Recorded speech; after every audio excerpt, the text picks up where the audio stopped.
Judas Iscariotes, um nome que ecoa na história como sinônimo de traição.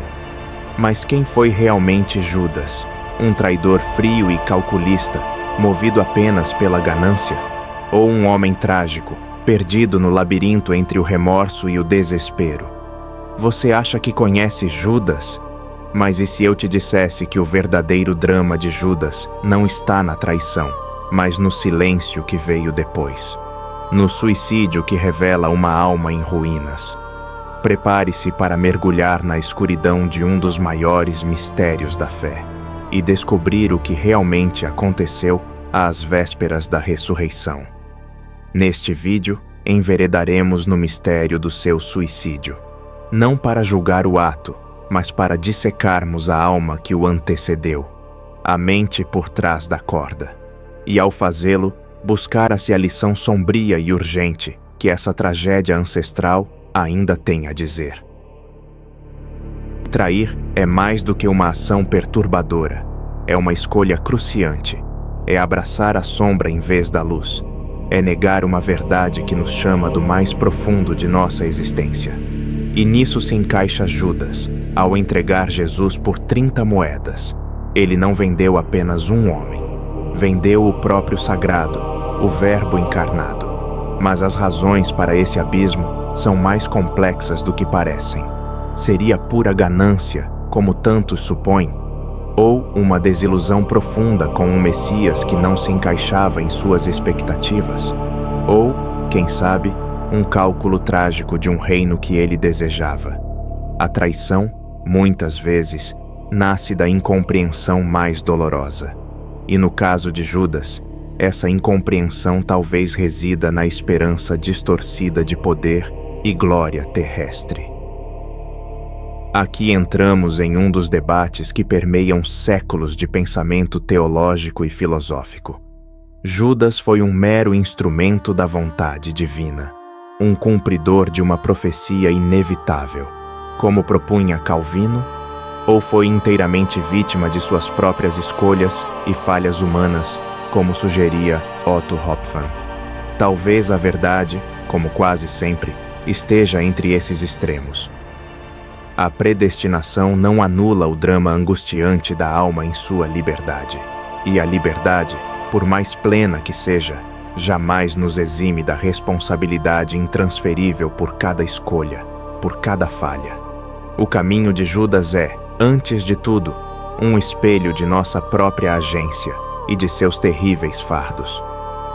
Judas, imerso em sua própria visão, esperava um reino terreno, imaginava um trono de poder, uma revolução política liderada por Cristo, uma transformação rápida, visível e concretamente mundana.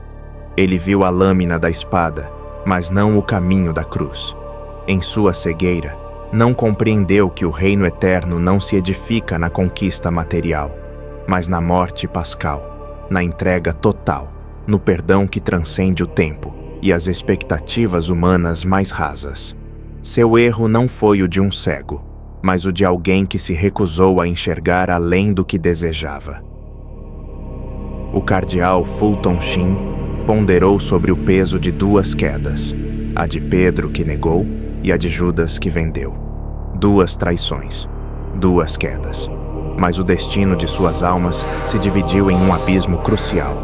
Um chorou amargamente e voltou. O outro se afogou no próprio remorso e caiu sem retorno. A Escritura não condena o choro sincero. Ela condena o desespero que se fecha para a luz. Porque o pesar nos impulsiona de volta a Deus, ao autoexame que leva à redenção. O remorso, porém, nos aprisiona ao vazio, ao abismo intransponível da própria culpa. Pedro caiu, mas soube erguer o olhar para o alto. Seu pecado não foi menor, mas sua alma, ainda que dilacerada, soube pedir perdão, soube suportar a vergonha humilhante do reconhecimento. Judas não, ele arrependeu-se para si mesmo, em forma de um remorso fechado, de um arrependimento sem altar. Ele devolveu as moedas, mas não entregou o coração. Procurou os sacerdotes, os homens, mas não procurou o Deus que perdoa e restaura. e ao não encontrar saída em si mesmo, forjou sua própria e última sentença. Não suportou a verdade nua de seu ato, nem o tempo necessário para a graça, e com a corda fez-se juiz e carrasco de si mesmo ao se enforcar. Mas que tipo de enforcamento foi esse?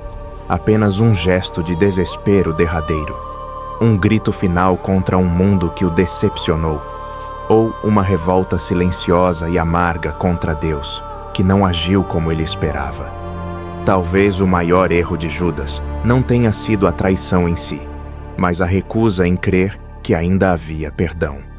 Se tivesse esperado mais 3 dias, teria testemunhado o ressuscitado. Teria encontrado o mesmo olhar que perdoou Pedro. Teria compreendido que a cruz, em sua magnitude imperscrutável, também era para ele. Mas Judas se apressou. Morreu às vésperas da aurora, às vésperas da graça, às vésperas do 3º dia, quando o túmulo seria vencido, e o perdão proclamado para todos, inclusive para seu traidor. O evangelista resgata com dramaticidade a confissão de Judas. Pequei, traindo o sangue inocente. Eles, porém, disseram: que nos importa? Isso é contigo. Quando vendido o sagrado, o profano se locupletou. Por 30 moedas não se comprou apenas o Cristo. Junto no negócio, a alma de Judas também foi. Preço vil metal. 30 moedas. Impagável mesmo foi o preço da dívida, que não tínhamos como pagar. Mas o Cristo vendido pagou com sua vida, e ao morrer por todos, incluiu o seu traidor no rol da graça de seu sacrifício. Judas Iscariotes permanece como um nome que carrega o peso de uma das maiores tragédias humanas. A escolha entre a luz e a sombra, a entrega ou o desespero total. Ele é o símbolo pungente do homem que, mesmo diante da verdade viva, falhou em não alinhar sua alma a Deus. O homem que vislumbrou o reino, mas não teve a fé necessária para compreendê-lo em sua plenitude. É o arquétipo do pecado contra a esperança, a recusa final da misericórdia, o fechamento voluntário da porta que estava entreaberta para redenção. Mas sua história não culmina apenas em condenação. Ela é também um convite sombrio e urgente à reflexão. Quantos Judas vivem hoje entre nós? Almas que, mesmo diante da promessa da graça, escolhem o remorso corrosivo em vez do pesar redentor. O desespero em vez da esperança que se sustenta na fé. O mistério da misericórdia divina é vasto demais para nossas limitações humanas. Talvez Judas, em seu silêncio secreto, ainda seja um enigma sem fim, um espelho onde se refletem nossos próprios erros, nossas dúvidas mais profundas e as escolhas que a cada dia moldam nosso destino. Neste limiar tênue entre a sombra e a luz, entre a morte e a promessa da ressurreição, reside o verdadeiro drama da alma humana. E nós, espectadores desse fato atemporal, somos a cada instante convidados a escolher, abraçar o pesar que, mesmo doloroso, leva à vida, ou sucumbir ao remorso que, em seu vazio, mata a própria esperança. E nós, espectadores da história, somos convidados a escolher, abraçar o pesar que leva à vida, ou sucumbir ao remorso que mata. It came at night, a steady tone, a whisper wrapped in monochrome. No thunder roared, no lightning fell, just silence with a tale to tell. We watched the skies, we searched the air for patterns laced in cosmic prayer. The numbers sang, the static